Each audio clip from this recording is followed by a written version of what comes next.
आज हम बात करेंगे एक ऐसी लड़ाई की जो सिर्फ एक जंग नहीं थी। ये कहानी है स्वाभिमान की, आज़ादी की और उस हिम्मत की जो इतिहास में हमेशा के लिए अमर हो गई। चलिए हल्दी घाटी की इस महान गाथा को करीब से समझते हैं।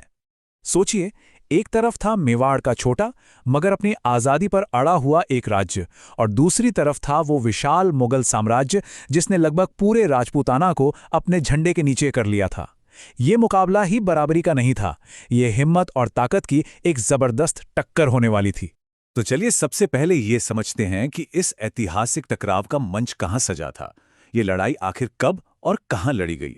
तारीख थी 18 जून 1576 और जगह राजस्थान की अरावली पहाड़ियों के बीच एक तंग घाटी।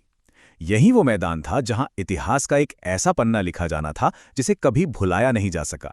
अब ये नाम हल्दी घाटी ये आया कहाँ से? इसकी वजह बड़ी दिलचस्प है। यहाँ की मिट्टी का रंग बिल्कुल हल्दी जैसा पीला है, तो इसी वजह से इसे हल्दी घाटी या टर्मरिक वैली कहा जाता है। एक ऐसी घाटी जिसका नाम ही उसके रंग से जुड़ा है।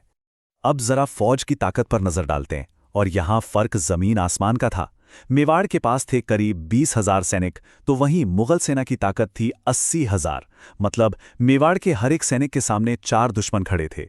ये आंकड़े ही बताते हैं कि चुनौती कितनी बड़ी थी। तो कौन थे वो चेहरे जो इन सेनाओं की कमान संभाले हुए थे? मेवाड़ की तरफ से तो खुद महाराणा प्रताप मैदान में थे और उनके साथ थे हकीम खान सूर। वहीं मुगल सेना की कमान आमेर के राजा मान सिंह और आसफ खां के हाथों में थी। और एक बात, बादशाह अकबर इस लड़ाई में खुद मौजूद नहीं थे, वो दूर से ही अपनी सेना को चला रहे थे। लेकिन सवाल ये उठता है कि ये नौबत आई ही क्यों? आखिर क्या वजहें थीं कि ये टकराव होकर ही रहा? इसे टाला नहीं जा सकता था। इसके पीछे 3 बड़ी वजह थी। पहली, अकबर की विस्तारवादी नीति, वो पूरे भारत को एक साम्राज्य बनाना चाहते थे। दूसरी, महाराणा प्रताप का आत्मसम्मान, जिन्होंने गुलामी की शर्त पर कोई समझौता करने से साफ इनकार कर दिया। और तीसरी वजह थी मेवाड़ की लोकेशन, जो उसे सामरिक रूप से बहुत अहम बनाती थी। तो चलिए अब सीधे चलते हैं युद्ध के मैदान में और देखते हैं कि उस दिन हिम्मत और ताकत का ये महासंग्राम कैसे लड़ा गया। लड़ाई की शुरुआत हुई राजपूत सेना के एक ऐसे जबरदस्त और तूफानी हमले से कि मुगल सेना के पैर उखड़ने लगे। इसी भगदड़ के बीच महाराणा प्रताप ने सीधा मुगल सेनापति मानसिंह को निशाना बनाया, लेकिन तभी पासा पलटा। प्रताप दुश्मनों से घिर गए और उनका वफादार घोड़ा चेतक बुरी तरह जख्मी हो गया। इसके बाद भी चेतक अपने स्वामी को मैदान से सुरक्षित निकालने में कामयाब रहा और फिर उसने अपने प्राण त्याग दिए। और यहीं चेतक का जिक्र करना बहुत जरूरी है। चेतक सिर्फ एक घोड़ा नहीं था, वो वफादारी और बलिदान की एक ऐसी मिसाल था जिसने अपने मालिक की जान बचाई। उसकी बहादुरी के बिना हल्दी घाटी की कहानी अधूरी है। अब आते हैं लड़ाई के नतीजे पर, और इसका जो नतीजा निकला वो सीधा साधा नहीं था।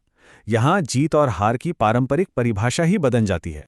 तो फिर असली सवाल पर आते हैं, इस जंग को जीता किसने? क्या वो मुगल थे जिनकी फौज 4 गुना बड़ी थी, या वो मेवाड़ था जिसने झुकने से इनकार कर दिया था? अगर हम मिलिट्री के नजरिए से देखें तो ये लड़ाई बेनतीजा रही।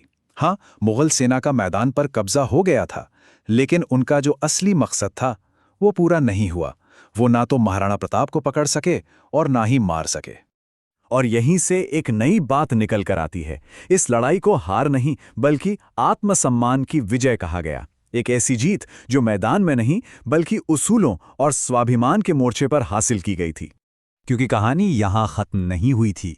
महाराणा प्रताप का जज्बा टूटा नहीं था। वो जंगलों और पहाड़ों से अपना संघर्ष जारी रखे हुए थे। कहते हैं कि उन्होंने घास की रोटियां खाईं पर अपनी आज़ादी का सौदा नहीं किया। और आखिरकार उनकी मेहनत रंग लाई और उन्होंने मेवाड़ का एक बड़ा हिस्सा वापस जीत लिया। तो आखिर में सवाल ये है कि हल्दी घाटी की विरासत क्या है? क्यों ये कहानी आज भी हमें इतना प्रेरित करती है? देखिए, हल्दी घाटी की विरासत को हम 3 हिस्सों में देख सकते हैं। पहली, ये हर मुश्किल के बावजूद आज़ादी के लिए लड़ने का एक प्रतीक है। दूसरी, महाराणा प्रताप भारतीय इतिहास के एक महान योद्धा के रूप में हमेशा याद किए जाते हैं। और तीसरी, चेतक, जिसे आज भी हम बहादुरी और वफादारी की मिसाल मानते हैं। और यही बात हमें हल्दी घाटी की कहानी सिखाती है कि इतिहास बनाने के लिए गिनती नहीं, हिम्मत चाहिए। ये कहानी हमें सोचने पर मजबूर करती है कि असली जीत का मतलब क्या है। जमीन का एक टुकड़ा जीतना या अपने उसूलों पर आखिरी सांस तक कायम रहना।